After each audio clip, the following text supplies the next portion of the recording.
Now here's a question. Is someone with an existing addiction to a substance a liability when it comes to dealing with mental health issues? Well, we'll find that out here, as someone is clearly desperate.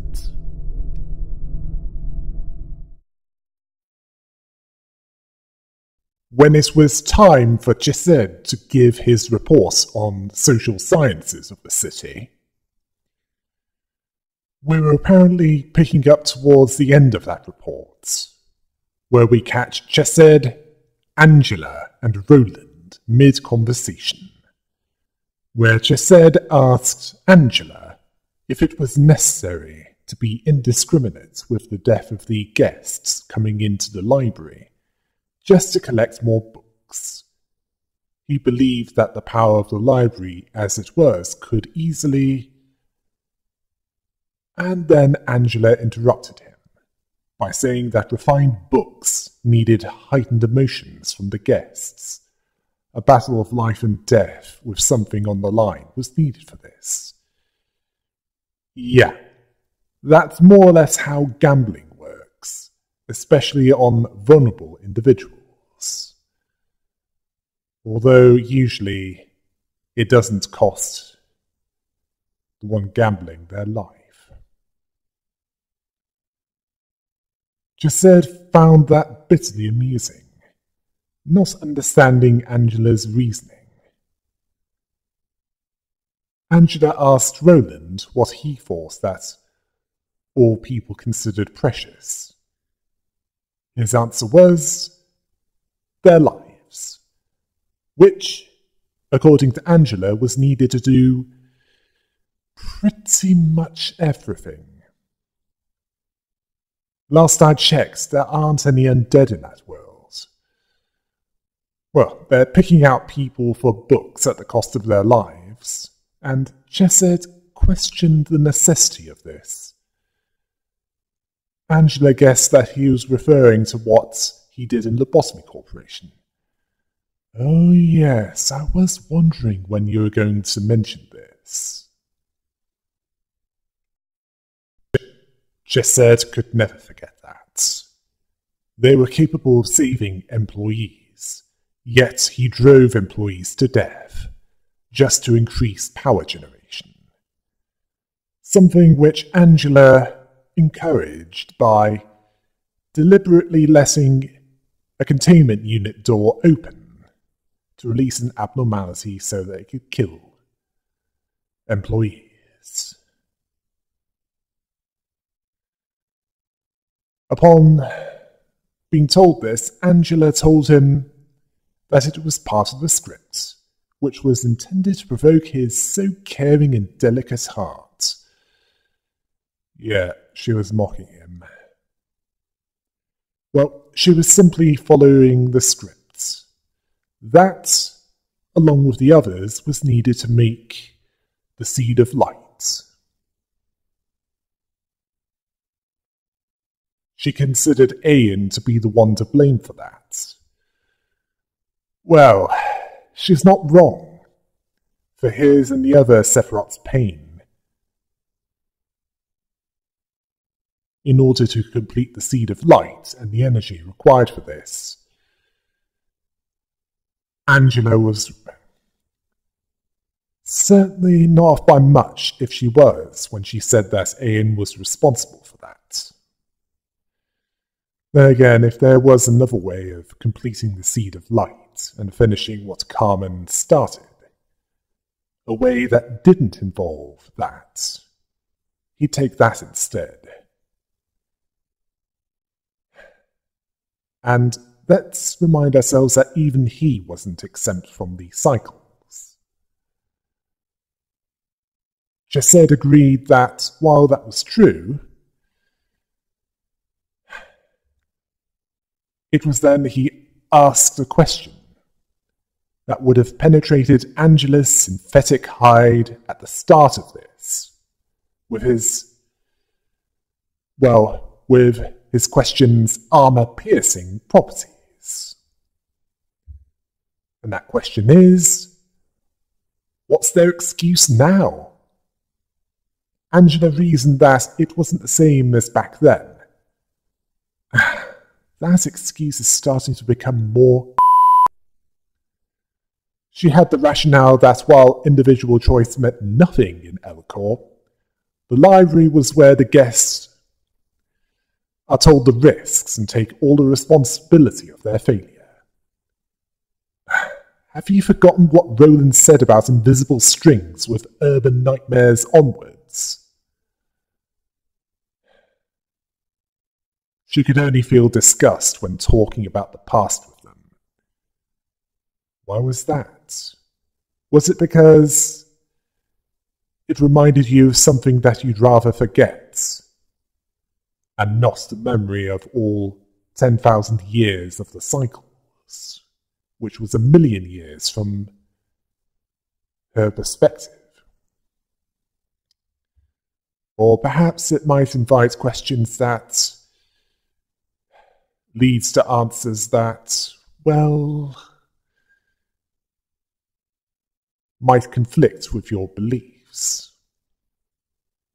Well, regardless, this line of questioning annoyed her, and she disappeared. Chesed noted the hypocrisy of Angela, as she keeps denouncing Ayin and the methods that he used, and yet, when she was in charge of the library, she was running it in an almost identical way to the facility, and apparently that's okay, isn't it? Roland could feel the tension in the air, as if he was trying to run in water. Noting how good Chesed is at rubbing it in others' faces. And Chesed added brewing coffee to that list. Roland agreed that the coffee he drank in his lifetime was hot garbage. This was due to the higher quality coffee that he's been drinking in more recent times. It's raised his standards regarding that. Chesed found that good to hear, as the coffee that he's been drinking included subtle differences in sourness and sweetness, along with a deep taste.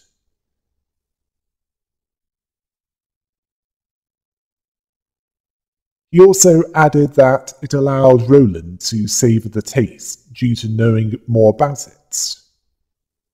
He compared that to the world that they live in, where the typical belief is that the path ahead is all there is, as there's so little that can be seen or learned. The Index, for example, treating the prescripts as, well, holy scripture. Fixers hanging on requests? Well, with that one, it's because they need that to support their own lives. Unfortunately, there are worse paths to follow, such as the cannibals of District 23. Oh, I really need to stop referring to that place! Then there's the Thumb, with its blind adherence to protocol, the Arbiters with their desire to bring destruction to any that either might threaten them or actively do threaten them, or more specifically, the Head, the overlords of the city. And don't get me started about the Church of Gears. Yeah, you know, that nihilistic cult. The Index don't even know of the prescript's origins. And Roland doesn't think that they do either.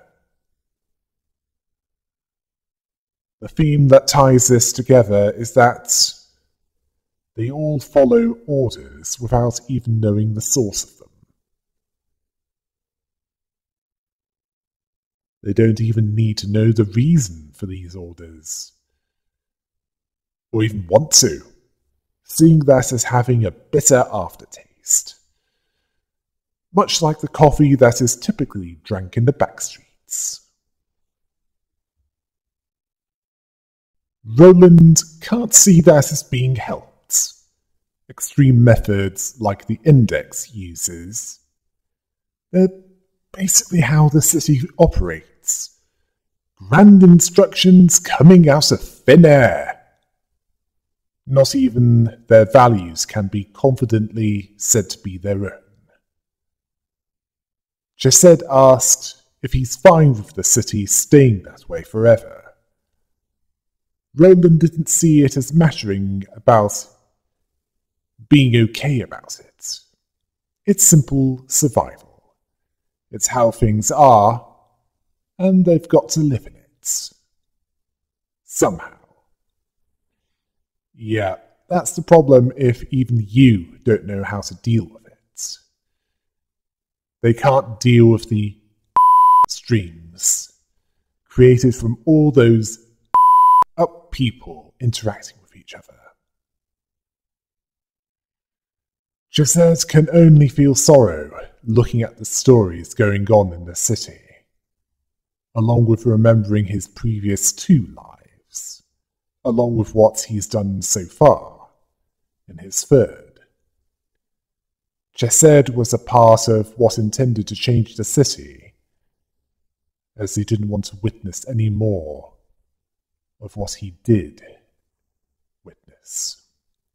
This was during his first life as Daniel. Roland asked how that went. Let's see. Angela interrupted the seed of light, which, as Chesed said, didn't change the city as they hoped, as the distortion that was a byproduct of that decision made things worse. He asked Roland if they got what they deserved. Roland just saw that as an obvious outcome, as he didn't believe that the city could change. Why so sure of that, you straw nihilist?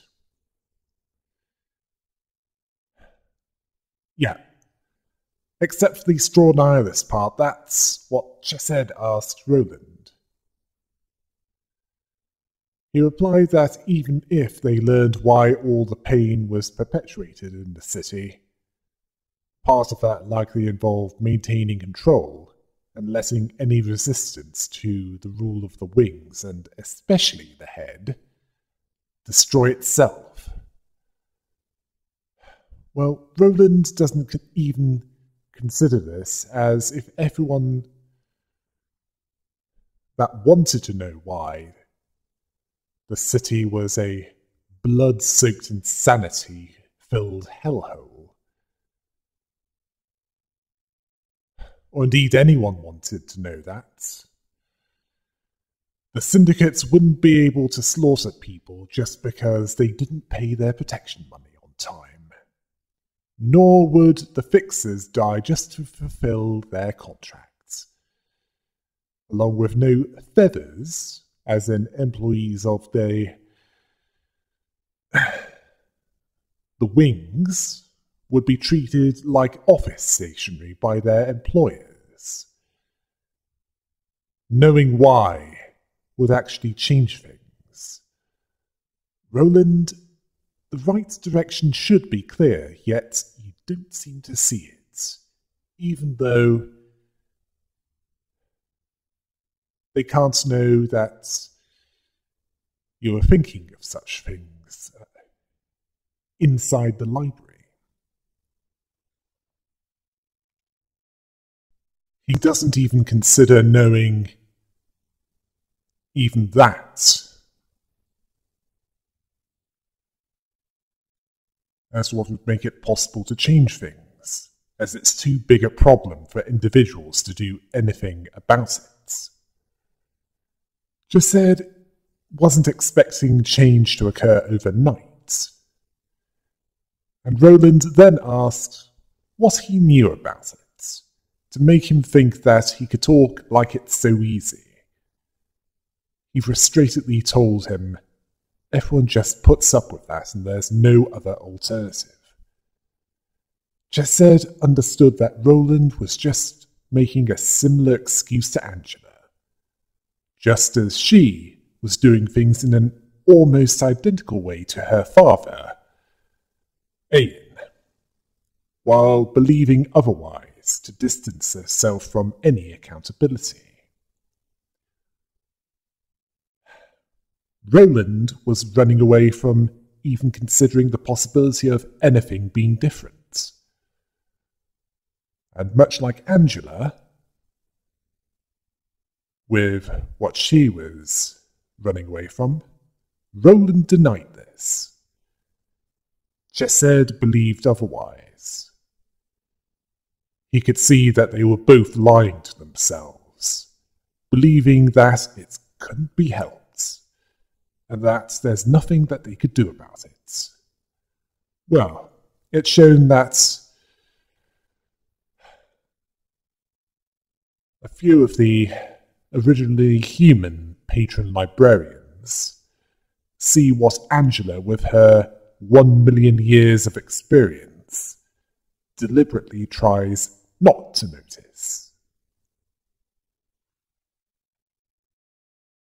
Roland continues to protest that it's the truth.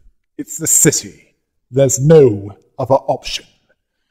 And considering what he started with, and the consideration that prospects of upward mobility are limited, and that's if they exist at all, can't really blame him for that. And that's just what we know so far. Then we have another flashback, where he mentions how worthless the word promise is in that city, which has one thing in common with the concept of the greater good. Its value being determined by those with power, a privilege revocable at any time. In the past, Roland, while wearing a black mask,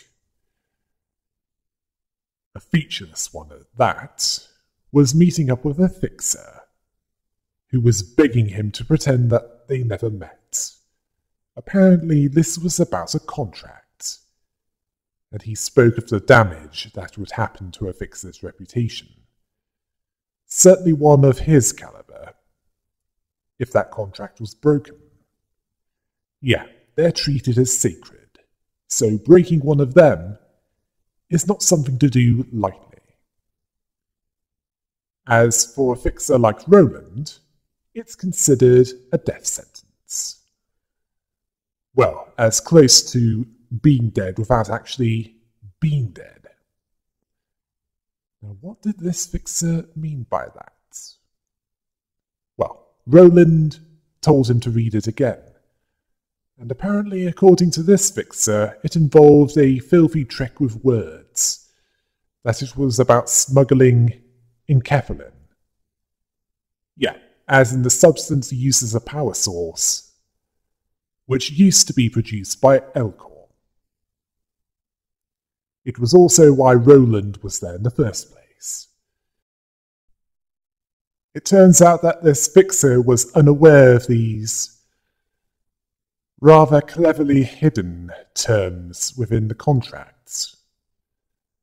This enkephalin smuggled. It was apparently meant for Okor, as in the wing of District 15, which freed Roland from his obligations, telling him to go through a contract office before signing the contract and taking the job. Then this fixer gave an ominously specific sentence, telling him to see how long he can act so high and mighty that the city will screw Roland over like Roland screwed him. Roland said, "That's then, and this is now," seemingly uncaring about this threat. Wait, a fixer scammed by unfavourable terms hidden in a contract, terms which weren't immediately clear. Roland, that's now 3 problems you've created. First Eileen, then Jae-hyun, the puppeteer, and now Pluto, yesterday's promise. And all 3 of those have banded together around one who'd go out for drinks with the Joker, Kefka, and Carnage. And they'd probably murder everyone in the bar just for laughs. Anyway, Roland went on to say that things changed at the drop of the hat. Sometime after that, Roland was on the phone to the Nest migration officer, who told him that Wing War participants couldn't move to the Nest, even though it was specifically said before joining that war that veterans, that of course weren't killed, were given first priority over moving to the Nest. Apparently the terms had long since changed, and he didn't receive the notice. Roland was angered by this, as it was a promise made by a wing. The wings, yeah, they were run by a bunch that are not very nice people at best, and full-blown psychopaths at worst. The latter seeing no value in a promise, at least to those that don't matter. As for the Nest officer, or rather the Nest migration officer, they more or less told him that it was a hopeless situation. Roland pleaded with this officer to reconsider, which did all, even for someone like Roland. Okay, who was he before he went on a rampage and got demoted? He clearly had some, well, quite high standing.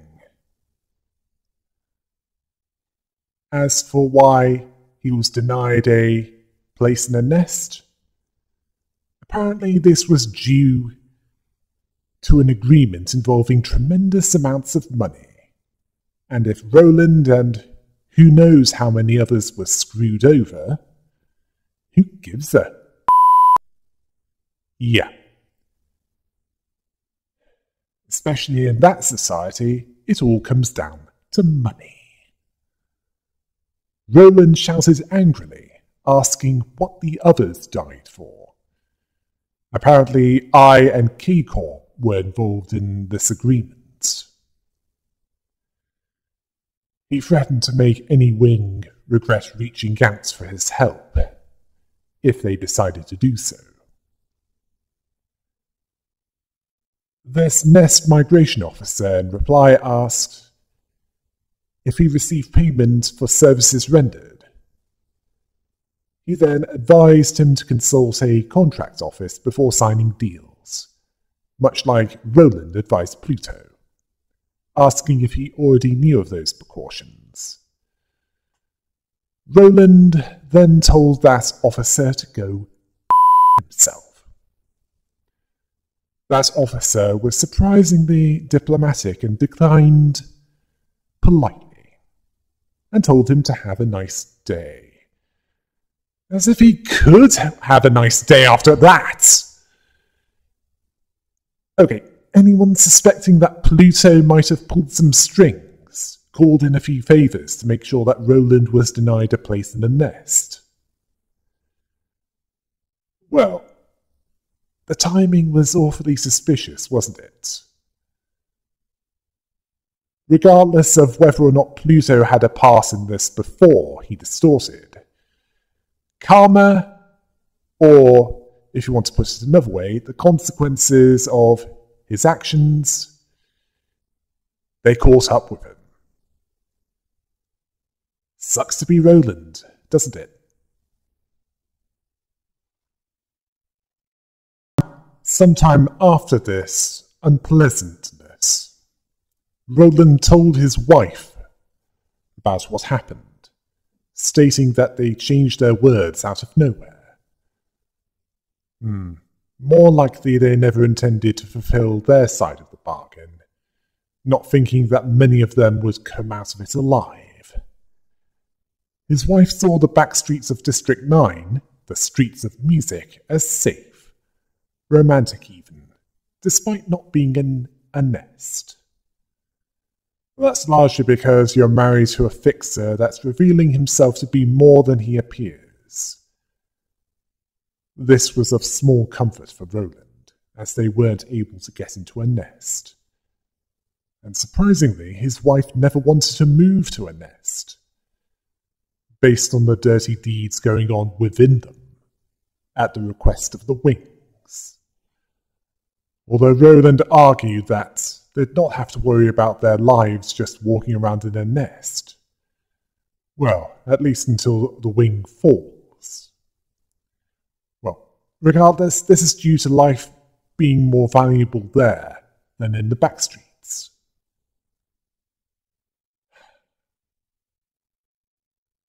Unless you work directly for the wings, where your life could be under threat at any time. Well, there's also their baby to consider. The baby that she was pregnant with. His wife saw life in the back streets as fine, where she considered it suicidal for anyone to target their child, when they were the parents. Okay, who are they to be considered practically untouchable to the scumbags and psychos that live around them? Roland sees her point, and she then complained about his gloomy face. He even started to socialize, implying that he used to be much more antisocial and edgy. Great, so he used to be a human Shadow the Hedgehog. She considered it a miracle that they have a decent house and they're starting a family, as fixers usually end up dead. She told him that no matter what happens, he shouldn't blame himself for anything bad that happens, as it won't be his fault. Roland told her not to say stuff like that. She knew that he was going to go to extremes if she doesn't say it now, making him promise her that he won't blame himself for what happens, as it won't be his fault. With some pressure, he did. Then Roland received a call from someone. His wife asked who that was. Apparently it was from their old friend, Olivier, who worked in the same fixer office as him. Apparently, he wanted his help for fixer work. It's apparently nothing dangerous, he's just there to fill the number. It was located in District 25. Yeah. District 25, that's Y-Corp's territory, and his wife described that as a cold place. This implied that Y-Corp's singularity involved cryogenic technology in some way. Either that, or it was fully exposed to the elements in some form, that the rest of the city wasn't. It was also known for the pajeon, which is a savoury pancake of Korean origin. She wanted him to buy some for her on the way back. Yes, he was even considering getting a U-Corp preservation box to keep it warm. He thanked her for letting him do that. She didn't want him to lose one of the last few remaining friends he had. Wait, Roland has friends? Oh, so that's why he wasn't in District 9 when the pianist attacked. Olivier's job was what saved him. It was also what broke him. He turned away from the desperation of others. All that mattered to him was his family. He cursed those that turned away from his desperation. Did he honestly expect others to care about his suffering when he didn't care about theirs? Well, everyone goes about their lives. Who can he blame? As each one perpetuates the suffering of the city when focusing on their own survival, regardless of how much they know about it. Back in the present, Chesed talks to the Harvest EGO-clad Roland that he can't run all the time. Roland then agreed with this, to stand his ground and try to live even if he loathed that cursed world and that city. He can't change it alone, that's how it works. Knowing the truth or choosing to do something won't give him the strength to swim up creek. Being furious about the injustice that he encountered did nothing. He abandoned his pride and accepted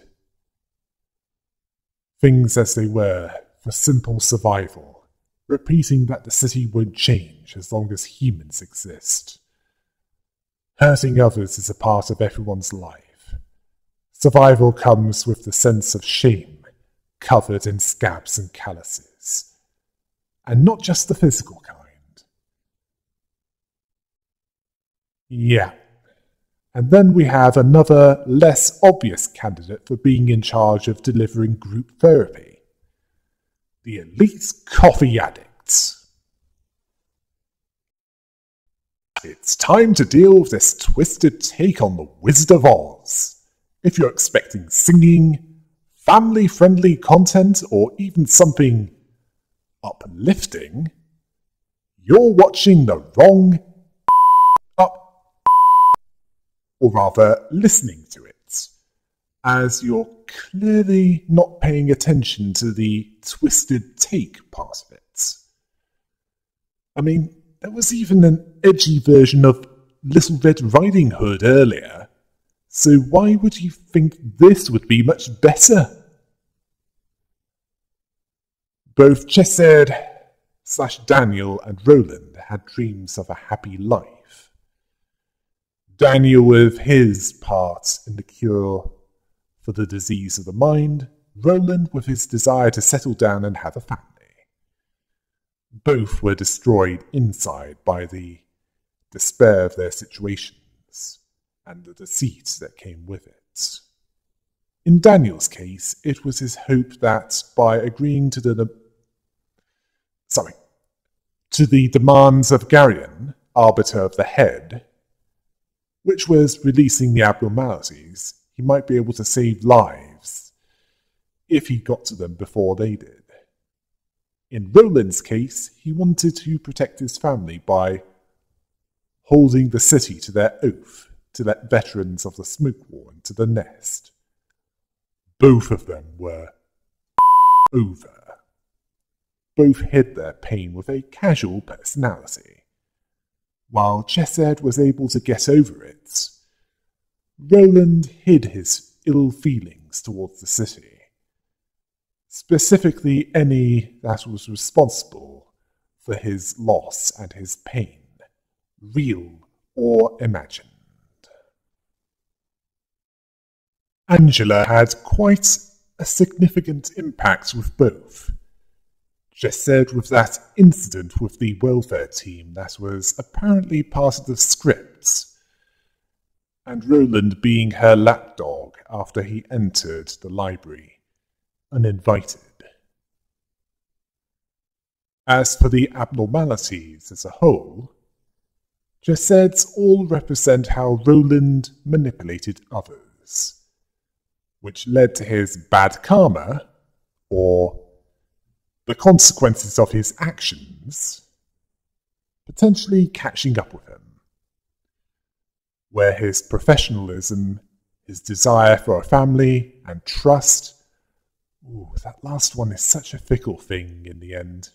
certainly in that city.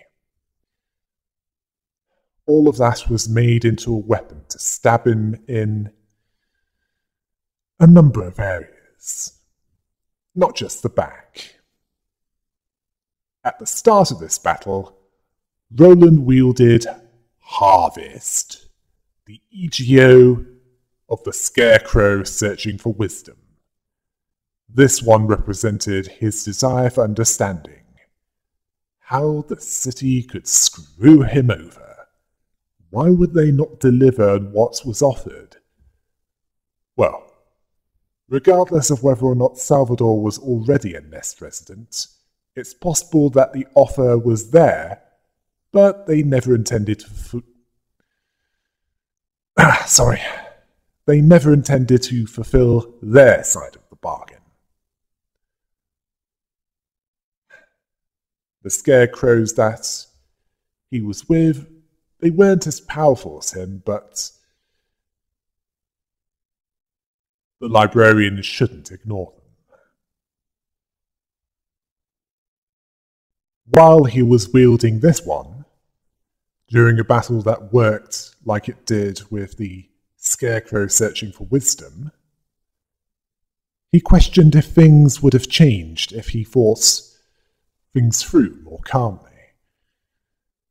To be honest, I doubt it would change that much, at least not as far as getting into a nest was concerned. He even assured those that heard him, what else could he have done? He wanted the librarians to give him the power to listen, the wisdom to solve all things. He demanded this. He saw himself and Chesed as people who bragged about their knowledge and felt no shame in ignorance. You admit that you know nothing. Isn't that... well, shouldn't Socrates be on Binar's floor? Well, Roland felt ashamed to lack knowledge all his life, although he was thankful for when he didn't lack it, asking if wisdom would really bring change, while accusing the librarians of being the same as him, just pretending to know better. Upon starting this battle, Chesed told his assistants to give it a shot, not knowing how it might go, knowing that they know how to deal with this. As for his assistants, they see it as counselling as well. They're questioning the method of resolving ill feelings, as in beating the out of Roland.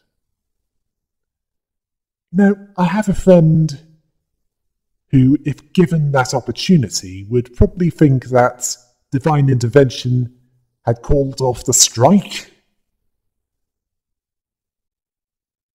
They hadn't seen Roland so upset before. Oh, believe me, you haven't seen him upset. Talk to Gebura. She's seen him go full Kratos on quite a few. Seeing how the floor resonation with Roland firsthand. Well, it did nothing to prepare the social sciences team. After Roland failed to keep even an origami bird away from the field, he shifted to the lumber EGO, which is that of the warm-hearted woodsman. This one represented his desire for meaning, the meaning of where he was going, and that involved his wife, starting a family, and even providing security for this family. This was first threatened by finding out that he wouldn't be moving into a nest, and the security that would bring. Then it was utterly destroyed by the pianist, when he killed her, their unborn child, and all the others. Even the tallest Rhino member would look at him in that form and go, "Where the do I get that hardware? Imagine the destruction I could unleash with that!"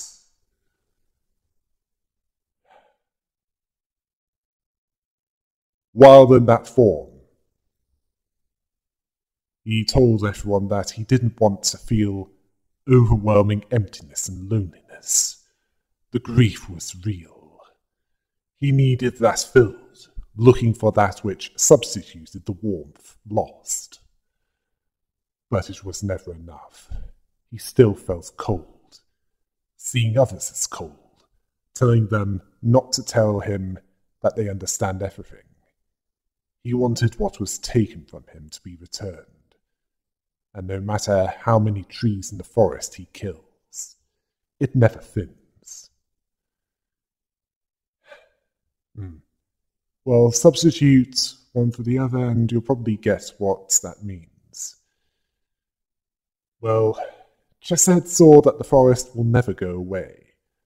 The forest representing those within the city and its agonizing ways, along with the people that perpetuate it. His assistant librarians understood that it might include them, that the ones that took away his happiness were those he wanted death towards, although they didn't understand what the trees represented. But it was scary. Yeah. Trees, people. As far as Roland was concerned at that point, why quibble semantics? Upon his suit rusting due to the librarians raining down on it, he changed to the EGO of the road home and scaredy cats, the homing instinct. This abnormality represents his desire for a home, where he belonged, a home which he would eventually allow to fall apart with the discarded remains of what used to contain beer. All because what gave it meaning was gone, that being his wife and the family that they were planning for. In this EGO, he resembled the attire of the Wizard of Oz from the source material, who was originally a stage magician and con artist, who at first glance can be seen as a sociopath, but deep down he was a good man. A more recent movie, which could be considered a prequel to the original, it has some controversy. That had a similar depiction. Yeah, at first glance, a sociopath, but he was just a not nice person who could do with some improvement. Roland has a more bent morality than this guy. But then again, so is the world that he's a part of. Well, we can be thankful for small mercies, as, let's face it, it's a good thing that Roland wasn't put in Dorothy's dress. Ugh. When he wielded this, he saw home as where a loving family awaited. Well, it would be the case if his wife and child were alive. That's a day that will never come, a day that they'd be back together. Yet the path that he walks is the only path he can go down, feeling a desperation even, a hope that he'd find home, despite not knowing where that is. He saw the wicked guy snatching it all, likely the pianist. He was so far from home when that happened, he desired to go back there.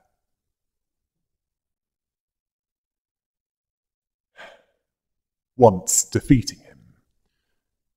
A home that just wasn't the same since he was the only one that lived there. Regardless, he was patient that he'd go back there. Chesed, upon seeing this, believes that everyone had a home in which to roost, despite not having a true home since the end of his first life. As for his assistants, they questioned if Roland had a place to go back to. a place where he could rest easy and find peace. And considering that he didn't have that, they considered that sad. Well, considering that he lived alone since the pianist incident, why the do you think he'd get any of those things? Upon committing animal abuse and cutting the journey along the road short, Roland shifted to the faded memories EGO, that of Ozma. This one represented the despair he felt after not only discovering the city's deceit regarding the nest entry for Smoke War veterans. Different worlds, similar treatment of veterans. Then the despair from the loss of his wife and his unborn child. This had great significance to him, which we know was the life meaning that was destroyed. The life meaning destroying calm before the rage-filled storm, to put it another way. And, to make this one worse, this time, he really does go transvestite! Well, his luck was going to run out eventually. He avoided that with the Magical Girls set. The Bloodstained Killer set as well, although he did become a furry. But with the Twisted Oz set, here we are! While wielding this, Roland asks why the pianist robbed him of what truly mattered to him, preferring to be dead rather than to be stolen from again. He then made others feel what he felt, feeling like he barely existed, to lose everything. Okay, that ties into his handiwork with Eileen's father and Jae-hyun's son. He's not having a good time, so no one else is allowed to either. He failed to see why forgiveness should be sought, but the despair that he felt won't ever leave him.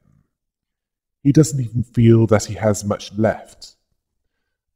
Roland, you said it yourself. You have nothing left to lose. That makes you the most dangerous creation of any society.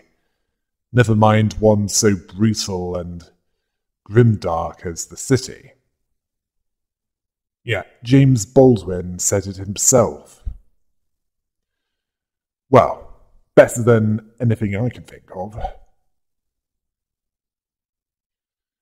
Hatred towards those that made him what he was all that he truly had left.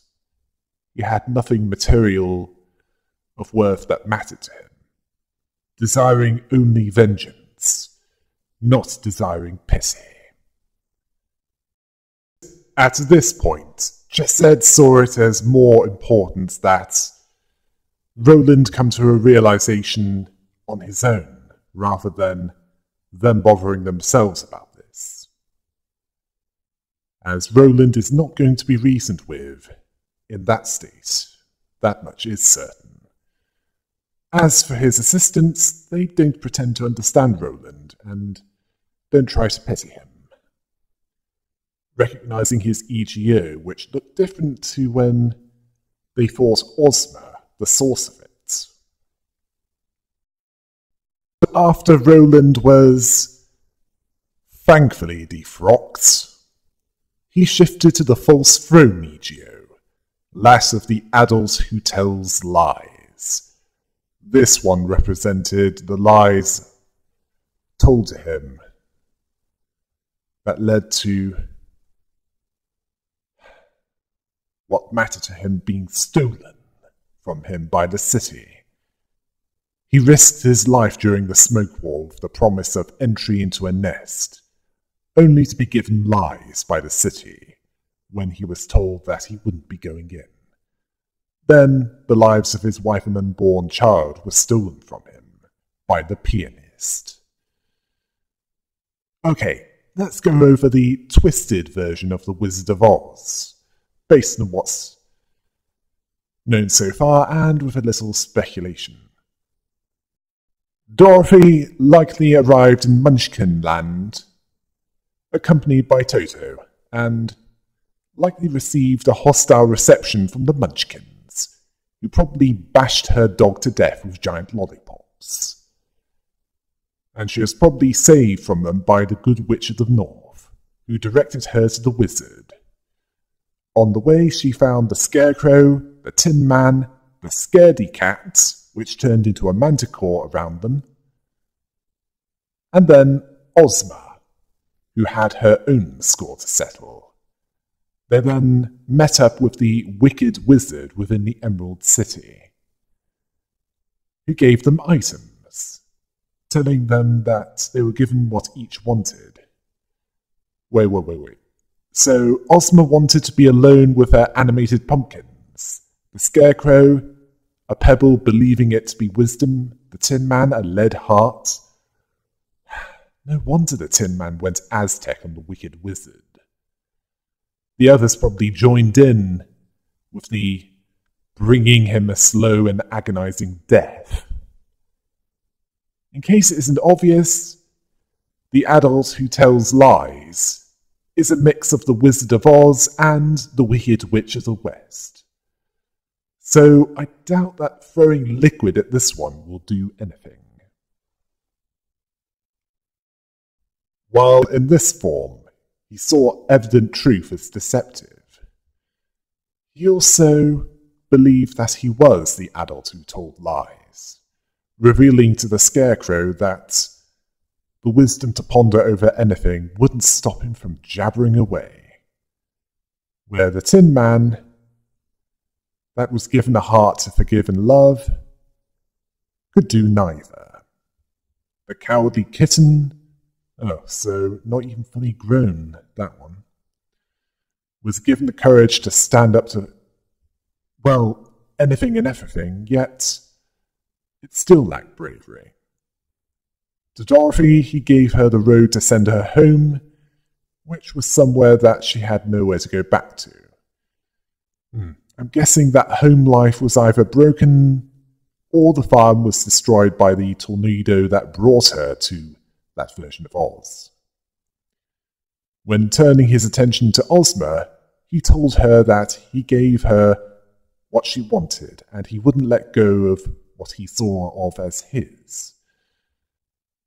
Yeah, this is similar to the source material, as before, the source material version of the wizard was officially considered the wizard. When the king died, he gave Princess Ozma to Mombi, the Wicked Witch of the North, so that he could take over. And when the adult who told lies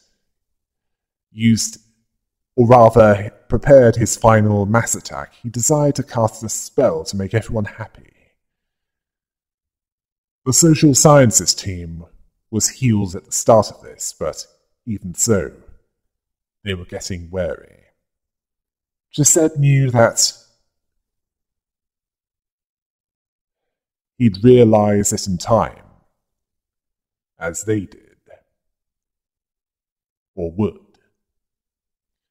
As for the librarians, they asked if they have wisdom, heart, courage, and a place to calm oneself. Something that was certainly good by Roland's standards, but they saw through his lie of making people happy. As for the fighting, this is a puzzle fight, where the one that uses the power of the woodsman needs to do much of the fighting, so it's best to give this one to those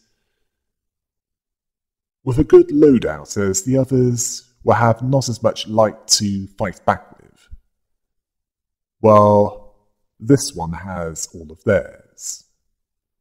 As for the Scarecrow, this is a memory game, where each of the pages need to be matched to the corresponding librarian to free them.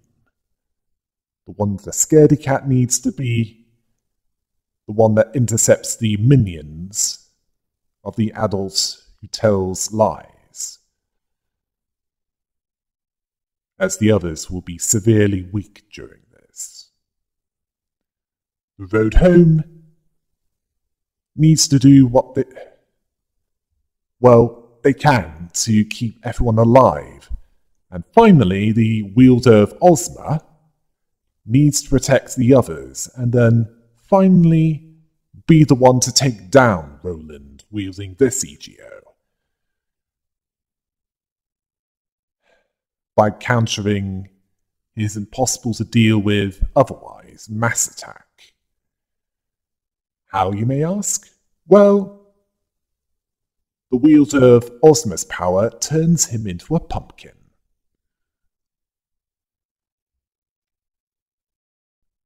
Roland then went on to say, "O sorrow, I have ended, you see, by respecting you, because I am certain you will never leave me."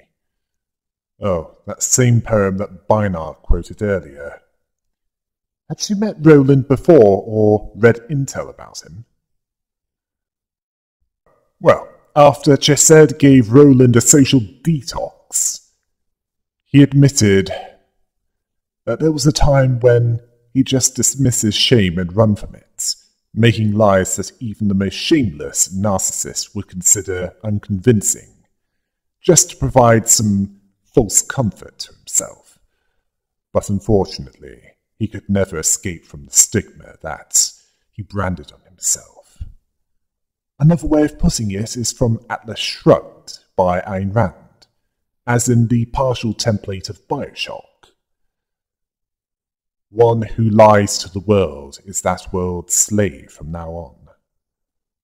Well, however you put it, the shame built up inescapably for Chesed.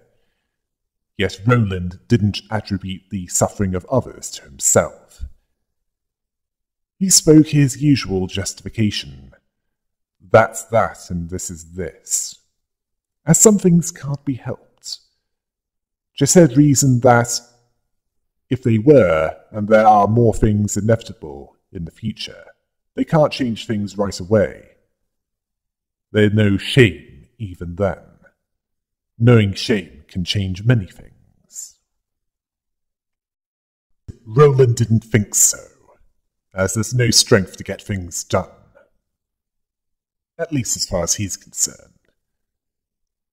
Chesed continued to say that the fact that one knows is sufficient. It might be put aside deeply in someone's head, due to life getting in the way, but it will eventually get pulled back into the light, as long as he has the will to do so. When it is brought back up, it doesn't have to be a one-time thing. It can be done repeatedly, if Roland wants to. Yeah, we have those moments when things get in the way of something that you've been meaning to do. It's called priorities. It's something that none within the city can look down on, and the power it can create. Roland defined shame as the humiliation that he took part in with perpetuating the pain of the city. Seriously, is Arthur Schopenhauer popular there? As the people of the city seem to keep giving each other's lives meaning. Anyway, it's what Chesed thinks. Roland gets what he's trying to say, that it's true that most are sleepwalking through life, not fully aware of what they're doing. Now, this touched Chesed.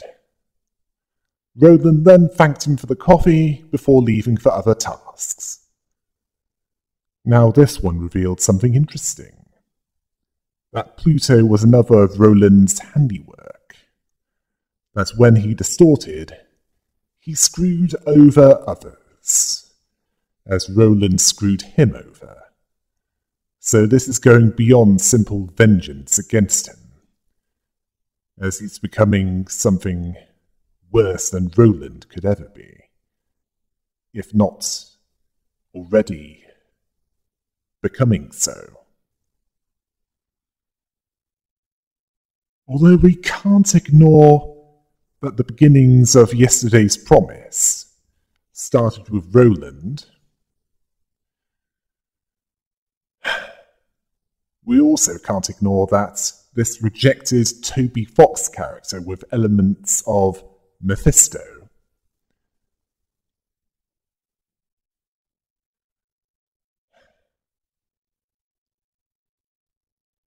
Well, let's just say that it was due to Roland hiding Enkephalin's smuggling, which was intended for Okor. That was how it started. And the question is, how many enemies has Roland made? Do they know that he's in the library? If so, how patient will they be to enact their vengeance?